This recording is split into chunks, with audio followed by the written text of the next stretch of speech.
এর আগের এপিসোডে আমরা দেখেছি মাকোতো লর্ডস কার্ড একাডেমিতে তার প্রথম ক্লাস নিয়েছে এবং আমরা জানি যে অ্যাডমিশন টেস্টের সময় যে মাকোতোকে মারতে এসেছিল তাকে আর কেউ নয়, প্রফেসর ব্লাইটই পাঠিয়েছিল। সোকিমিচি মুনির ফ্যান্টাসির সিজন 2 এর এপিসোড 6 এর শুরুতে আমরা দেখি মাকোতো সবাইকে জানাচ্ছে যে সে টিচার হয়ে গেছে। ইতিমধ্যে তার 2 সপ্তাহ কেটে গেছে এখানে এবং লর্ডস কার্ডে তার ট্রেডিং কোম্পানিও শুরু হয়ে গেছে। এরপর সেই অ্যাকুয়া আর এরিসকে বলে আমি তোমাদের রিপ্লেস করতে যাচ্ছি। এটা শুনে তারা খুব কষ্ট পায় আর বলে দয়া করে আমাদের বাদ দিবেন না। তখন শিকি বলে মাফ করো, কিন্তু বাকিরা তো সি এর দোকানে ব্যস্ত আছে।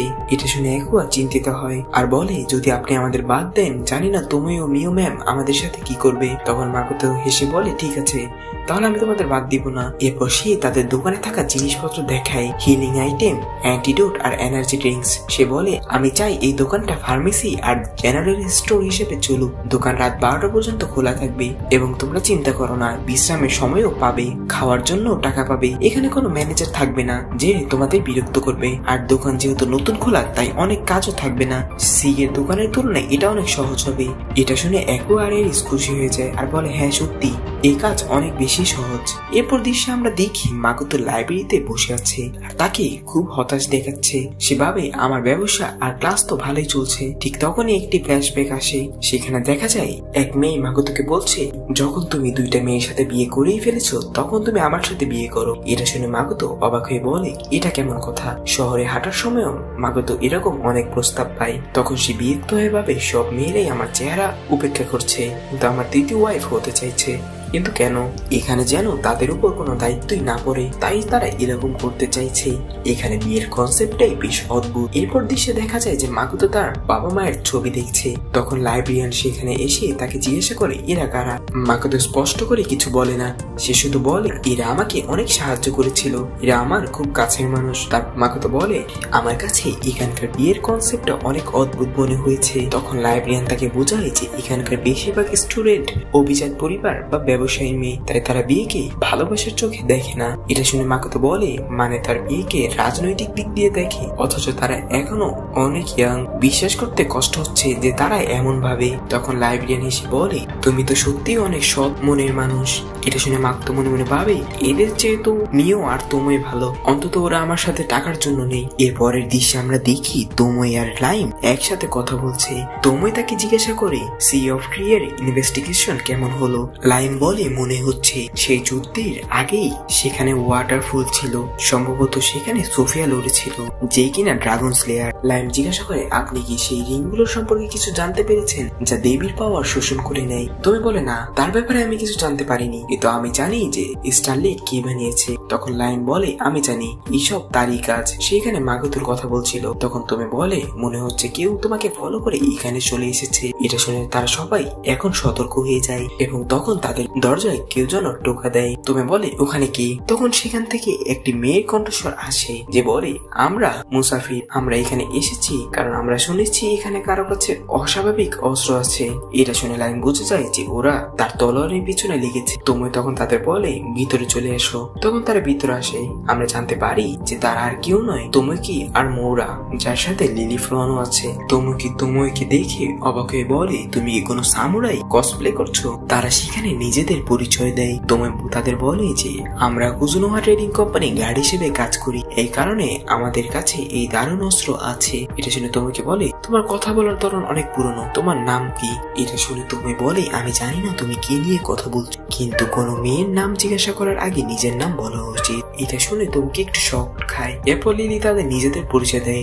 লিলি যখন নিজের নাম বলে তখন লাইন বুঝে যায় লিলি আসলে গিটোনিয়ার দ্বিতীয় রাজকন্যা, অর্থাৎ তার পাশে যে ছেলেটি দাঁড়িয়েছে সেই হিরো। তোমরা তখন তাদের বলে আমাদের তো নার্সের মতো লাগছে, শেষমেশ তোমরা এমন জায়গায় কি করছো? তখন লিলি তাকে বলতে থাকে আমরা এখন লেক ইনভেস্টিগেট করতে এসেছি। ঠিক তখনই তোমোকি মাঝখানে কথা বলে এবং তোমোকি বলে তোমার কাছে যে কাটানা আছে সেটা অনেক কুল লাগছে, একবার আমাকে দেখাও। তখন তোমায় রাজি হয়ে যায় এবং তাকে সেই কাটানা দেখাতে শুরু করে এবং তার ব্যাপারে বলতে শুরু করে, কিন্তু তোমোকি কিছু শোনে না। সে সেই কাটানা খোলার চেষ্টা করে কিন্তু সেটা একবারই খুলেই না। তখন তোময় তাকে বলে মাফ করো, কিন্তু এই তলোয়ার এমন ভাবে তৈরি যে এটা শুধু আমিই খুলতে পারি। তোমোকি বলে এটা তো কোনোভাবেই হতে পারে না, আমার সব অস্ত্র ব্যবহার করার ক্ষমতা আছে, আমি তো এই বিশ্বের যে কোনো অস্ত্র ব্যবহার করতে পারি। তখন তোময় দ্রুত নিজের তলোয়ারটা নিজের কাছে নিয়ে নেয় আর বলে এই তলোয়ার আমার পার্টনার, জোর করে খোলার চেষ্টা করো না, যদি দেখতে চাও তবে এটা দেখো। তোমই তখন সেই কাটানা খুলে দেখায় এবং বলে এর নাম শিরাভুজি।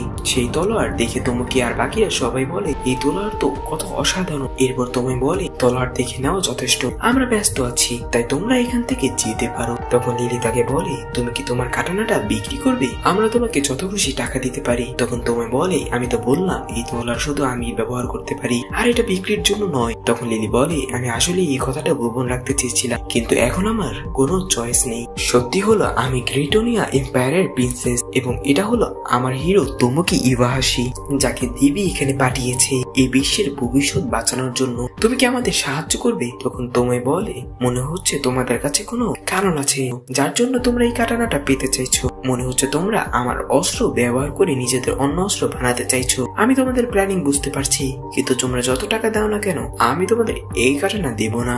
কথাটা এখানেই শেষ। এটা শোনার পর তোমোকি নিজের চোখের শক্তি লাইম লাইটের উপর ব্যবহার করে এবং তাকে নিজের কন্ট্রোলে নিয়ে নেয়।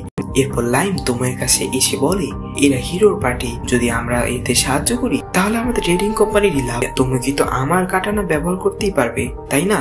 সে তখন নিজের কাটানাটা তোমাকে কি দিতে যাচ্ছিল। তুমি বলে থামো ওখানে। তুমি বলে আমার সহকারী মাথা খারাপ হয়ে গেছে। তোমাকে বলে ঠিক আছে কাটানা ভুলে যাও, আমি হিরো, আমি ডেমনের রাজাকে হারাবো এবং এই পৃথিবীতে শান্তি নিয়ে আসবো। আমি চাই তুমি আমার সাথে এসে পড়ো। এমনটা বলার পর সে তোমার উপর নিজের চোখের শক্তি ব্যবহার করতে শুরু করে, কিন্তু তোমার উপর তার কোনো প্রভাবই পড়ে না। তখন তুমি বলে তুমি কি এতটা ঘৃণ্যভাবে আমাকে দেখা বন্ধ করতে পারো? এটা শুনে তোমাকে মুখ বন্ধ হয়ে যায়। তোমায় মনে মনে বলে আমি শুনেছি এই হিরো আরেকটা পৃথিবী থেকে এসেছে, কিন্তু আমি ভীষণ হতাশ। সে এত ঘৃণ্যভাবে আমার শরীরকে দেখছে, তার উচিত মাস্টার মাগোতো থেকে কিছু শেখা।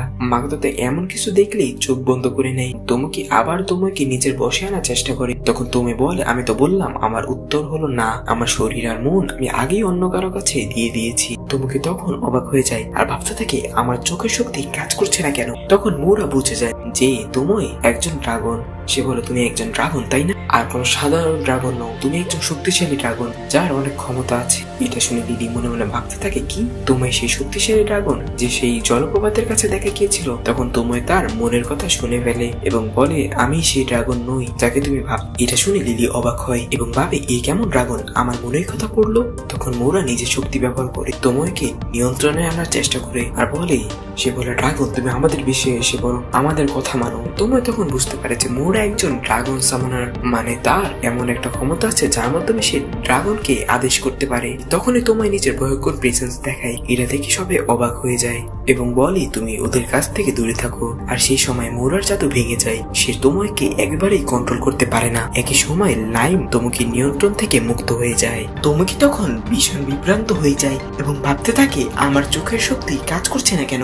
এরপর লাইম বলতে শুরু করে আমি এই বোকা হিরোকে কেন আমার কাটানা দিতে যাচ্ছিলাম। এটা শুনে তোমাকে রেগে যায় এবং বলে তুমি আমাকে বোকা বললে। এমনটা বলার পর সে তার উপর আক্রমণ করে এবং লাইমকে আহত করে মাটিতে ফেলে দেয়। সেই সময় তোমাকে বলে তুমি তো সামান্য কথাই রেগে গেলে। তখন তোমাকে তাকে বলে চুপ থাকো, আমি হিরো। তখন তুমি বলে তুমি হিরো নও, বরং তুমি আবর্জনার স্তূপ। এটা শুনে তোমাকে ভয় পেয়ে যায় এবং তার মনে পড়ে যায় কিভাবে পৃথিবীতে তারকে গুলি করা হতো। সে এখন তোমার উপর আক্রমণ করে, কিন্তু তোমায় কুয়াশার মতো সেখান থেকে অদৃশ্য হয়ে যায়। এরপর সে লিলিকে বলে চলো আমরা এমন অভিনয় করি যেন আমাদের কখনো দেখা সাক্ষাৎই হয়নি, তবে যদি পরের বার তোমার চেহারা আমাকে দেখাও তাহলে তোমার আর এই হিরোর কোথাও ঠাই থাকবে না, আমি তোমাদের মেরে ফেলবো। তারা এখন দেখে যে তারা বাইরে এসে গেছে। এদিকে লিলি ভাবতে থাকে এমন ড্রাগন যে মেমোরি পড়তে পারে ও কুয়াশা তৈরি করতে পারে, এটা কেমন ধরনের ড্রাগন। এদিকে তোমাকে আগে বলে তুমি একটা টপ র্যাঙ্কের ক্যারেক্টার, আমার তোমাকে চাই, আমি তোমাকে পেয়েই ছাড়বো, তুমি আমার হয়েই থাকবে। পরের দৃশ্যে আমরা লাইমকে দেখি যে কাঁদছিল এবং তোমাকে বলছিল আমি আসলে এত দারুণ কাটানা যা আপনি আমাকে দিয়েছিলেন সেটা আমি ওকে দিতে চাচ্ছিলাম, ওই হিরোকে। তখন তোমায় বলে তুমি কি আমার স্টুডেন্ট হতে চাও? সে জবাব দেয় হ্যাঁ হবে, আমার শক্তি আমাকে আরো বাড়াতে হবে, এখন আমি বেশ দুর্বল, আমি আর কখনোই এই ধরনের বোকামি করতে চাই না। সে সময় তুমি তার কাটানা বের করে এবং বলে ঠিক আছে তাহলে শুরু করি, চিন্তা করো না, এটা খুব তাড়াতাড়ি শেষ হয়ে যাবে এবং এতে খুব বেশি কষ্ট হবে না। পরের দৃশ্যে আমরা মিওকে দেখি যে ভাবছিল এটা কি সিউইড, সে জানতো না কোনটা কি জিনিস রান্না করার জন্য তার দরকার ছিল। সে সেটা টেস্ট করে দেখে এবং দেখে সেটা মজাদার। হঠাৎ করে সেখানে একটি স্পিরিট হামলা করে, এটা সরাসরি মিওর উপর আক্রমণ আক্রমণ করে। মিও বলে তুমি আমার কিমোনো নোংরা করে দিয়েছো। সে তাকে ধরে পাশে ছুঁড়ে মারে এবং আক্রমণ করে আর বলে মরে যাও। ঠিক তখনই ওতানাশি এসে তার নেকড়েকে বাঁচিয়ে নেয়। ওতানাশি দেখে মিও বলে তুমি কি ওর মালিক, তাহলে তুমি ওর সাথে মরে যাও। তখন ওতানাশি তার কাছে এসে বলে তুমি কি ঠিক আছো? আমার সঙ্গী তোমাকে আঘাত করেনি তো?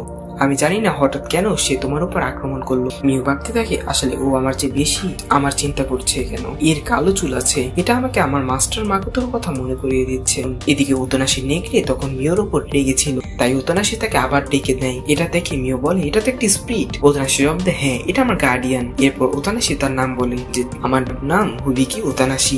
এরপর থেকে আমরা ওতানাশিকে হিবিকি বলেই ডাকবো। হিবিকি এখন মিওকে বলে আমি তোমার আঘাত ছড়িয়ে দেবো আর তোমরা কাপড়ও ঠিক করে দেবো। মিও বলে কোনো ব্যাপার নেই, আমি আহত হইনি, শুধু আমার পোশাক সামান্য দাগ পড়েছে। তখন হিবিকে বলে যদি এমন হয় তাহলে আমি কি এমন কিছু করতে পারি যাতে তুমি আমাকে মাফ করে দাও? মিও তখন বলে হ্যাঁ, তুমি কি বলতে পারো এর মধ্যে কোন উপাদানটি সবচেয়ে ভালো? এটা শুনে হিবিকি বলে এটা তো সিউইড। এটা শুনে মিও অবাক হয়ে যায় এবং বলে তুমি জানো সিউইড কেমন হয়? মানে তুমি কি আমাকে হেল্প করতে পারবে কেল্প আর সিউইড এর মধ্যে পার্থক্য জানার জন্য? তখন সে বলে হ্যাঁ এবং বুঝিয়ে দেয় এটা সিউইড আর এটা কেল্প। এটা শুনে মিও খুব খুশি হয় এবং বলে ও এখন বুঝলাম। তখন হিবিকি বলে হ্যাঁ, সিউইড ব্যবহার করা হয় মিসো স্যুপ বানানোর জন্য। এটা শুনে মিও আবার খুশি হয়ে যায় এবং বলে তুমি কি ওই ডিশ বানাতে জানো? আমাকে তাহলে শিখিয়ে দাও, আমি আমার মাস্টারকে সেটা খাওয়াতে চাই। হিবিকি তখন জিজ্ঞাসা করতে চায় তোমার মাস্টার কি? তখন মিও তাকে বলে না, সে শুধু তার গলায় জড়িয়ে ধরে। পরের দিন আমরা দেখি 2 দিন কেটে গেছে। মিও জানতে পারে যে হিবিকির দল সি এর দিকে যাচ্ছে অস্ত্র পাওয়ার জন্য। সেই সময় মিও হিবিকির সাথে খাবার নিয়ে কথা বলছিল। তখন মিও হিবিকিকে বলে তুমি কি স্ট্রং? তখন হিবিকি বলে আমি একটু মোটামুটি লেভেলের ফাইটার। এটা শুনে মিও বলে যদি এমন হয় তাহলে এখানে একটি রিয়ার ক্রিয়েচার আছে, ওটা সামলে নিও, যদি তুমি নাও সামলাও আমি সামলে নেব।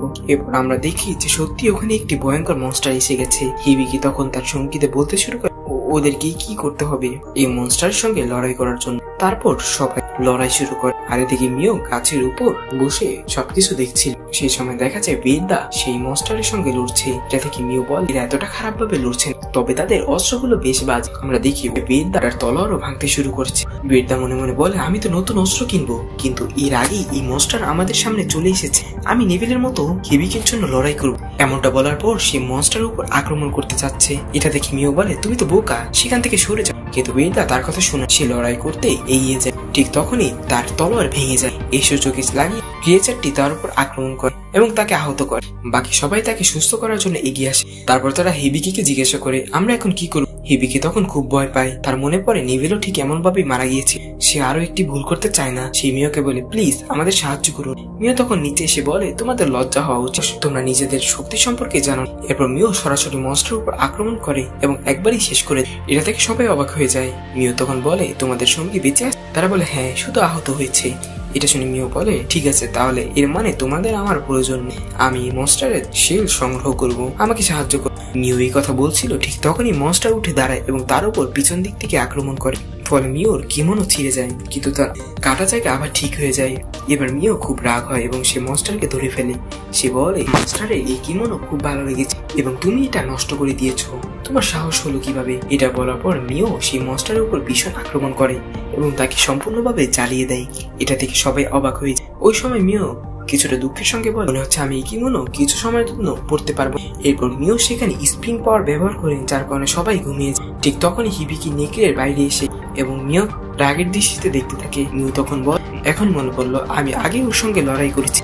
তারপর সে সেই নেকড়েকে বলে আমি আগের মতো নেই, আমি ঠিক এখন তোমার মাস্টারকে বাঁচিয়েছি, আমি তোমাকে আঘাত দিব না, তাই তোমার সঙ্গীদের বলো না আমি আসলে। এর মনে হিবিকি এর টিম এর আগে যে মাকড়সার সাথে লড়াই করছিল সেটা মিও। এর পরের দিশে হিবিকি স্বপ্নে নিভালকে দেখে। সে দ্রুত উঠে যায় এবং দেখে পাশে একটি চিঠি রাখা আছে যা মিও লিখেছে। সে চিঠি পড়তে থাকে। চিঠিতে মিও লিখেছিল আমি তোমাকে এবং তোমার বন্ধুদের সিগি নিয়ে এসেছি, যখন তুমি উঠবে তখন কুজুনোহা ট্রেডিং কোম্পানিতে চলে এসে। পরের দৃশ্যে আমরা হিবিকিকে দেখি যে তার পার্টির সঙ্গে সেই ট্রেডিং কোম্পানিতে আসে। সে দেখে মিও নতুন কাপড় পরেছে। মিও বলে যে কিমোনোটা নষ্ট হয়েছে সেটা আমার ঠিক করতে সময় লাগবে, তাই সে নতুন ড্রেস পরেছে। তখন হিবিকি বলে তোমার আমাকে এখানে আনার কারণ কি? আমি তখন ফাইট হেরে গেছি, তাই তুমি আমার ব্যাপারে সমালোচনা করবে? মিও বলে আমি তোমাকে নিয়ে ঘাটাঘাটি করবো না, এটা ভালো ব্যাপারে যে তুমি মরনি, আমি শুধু তোমাকে এখানে আমন্ত্রণ জানিয়েছি যাতে তুমি রান্না শিখাতে পারো। আমি তোমার সাহায্য করেছি, তাই তুমি আমাকে একটু সময় দিও যাতে আমি রান্না শিখতে পারি। এটা শুনে হিবিকি অবাক হয়ে যায় এবং বল তোমার চাওয়া শুধু এতটুকু? মিও বলে হ্যাঁ। এরপর বিয়েরটা মিওকে বলে, কিন্তু আমরা সিকিতে নতুন অস্ত্র নিতে যাবো এবং ওয়েস্টল্যান্ডে ট্রেনিং করতে যাচ্ছি, আমরা এখানে সময় নষ্ট করতে পারবো। মিও বলে, তোমরা সেই মনস্টারকে হারাতে পারলে না, তাহলে তুমি ওয়েস্টল্যান্ডে গিয়ে তুমি কিভাবে তুমি শুধু মনস্টারের খাবার হয়েছে। এটা শুনে হিবিকে বলে, যাই হোক আমাদের শক্তিশালী হতে হবে। মিও বলে, আমি জানি না তোমাদের উদ্দেশ্য কি, কিন্তু আমি মনে করি এইভাবে কোনো সমাধান হবে না। ঠিক তখন ডুয়ার্ফ তাদের বলে, আমি তোমাদের জন্য সেই অস্ত্র বানিয়ে দিই যার ব্যবহার করে তোমরা ওয়েস্টল্যান্ডে গিয়ে লড়াই করতে। সব যন্ত্রাংশ বানাতে 2 দিন লাগবে। রাতের সময় যখন তোমরা ট্রেনিং করবে তখন মিওকে রান্না শেখাও। মিও তখন বলে, তবু তাদের অস্ত্র সার্ভাইভালের কোনো গ্যারান্টি দেয় না, তাদের জন্য সেখানে যা এখনো বিপজ্জনক। মিও বলে, আমরা ওদের সাথে ডোয়ার টিমকে পাঠিয়ে দিব, তাহলে ওরা ওয়েস্টল্যান্ডে সার্ভাইভ করতে পারবে। সবাই এটা শুনে হিবিকিকে বলে, ঠিক আছে, ধন্যবাদ, আমরা তোমাকে সাহায্য করব, আমরা এই অফারটি গ্রহণ করছি। কিছুদিন পর আমরা মিওকে দেখি যে সে ছুরি ব্যবহার করতে কিছুটা ভালো হয়ে উঠেছে, তবে যখন ডিম ফোড়ার সময় আসে সে বেশি শক্তি ব্যবহার করে ফেলে। এর ফলে মিও খুবই দুঃখিত হয়ে যায়, কারণ সে নিজের ইচ্ছা মতো কাজটি করতে পারছে না। এই দৃশ্য দেখে হিবিকি তাকে একটু মোটিভেট করার চেষ্টা করে। এরপর সে লক্ষ্য করে যে মিও কিছু ফুল রেখেছে ডিজার্ট হিসেবে, সে সেগুলো খায় এবং বলে, বেশ বাজে। হিবিকি তখন মিওকে বলে, তোমার টেস্টের সেন্স বেশ, তোমাকে এগুলো উন্নত করতে হবে, যদি তুমি করো তোমার রান্না অনেক ভালো হয়ে যাবে। এটা শুনে মিও খুশি হয়। এইভাবে এইসব ঘটনা ঘটতে থাকে। অন্যদিকে আমরা রডসকাটে মাকুতোকে দেখি, সে হটপট খাচ্ছে। ঠিক তখন শিকি মাকুতোকে জানাই, তোমায় আপনাকে ডিম প্লেনে ফিরে আসার জন্য বলেছে, তিনি আপনাকে কিছু রিপোর্ট করতে চান। মাকুতো উত্তর দেয়, ঠিক আছে, যাই হোক অনেকদিন হয়েছে আমরা কথা বলি। শিকি বলে, হ্যাঁ আপনি যেতে পারে, আমি এখানে সব সামলে নেব এবং রডসকাটের দোকানটিও হ্যান্ডেল করব। মাকুতো তখন বলে, ঠিক আছে, তবে আমি এখানে সব নিয়ে কিছুটা চিন্তিত, কিন্তু যদি তুমি বলো আমি যাচ্ছি। পরের দৃশ্যে মাকুতো ডিমি প্লেনে আসে। সে এখানে প্রবেশ করলে বেশ কনফিউজ হয়ে যায় এবং অবাক হয়ে যায়। সে বলে, শেষ পর্যন্ত এখানে কি চলছে, এখানে তো গরম কেন? আর এখানে এই এপিসোডটি শেষ হয়ে যায়।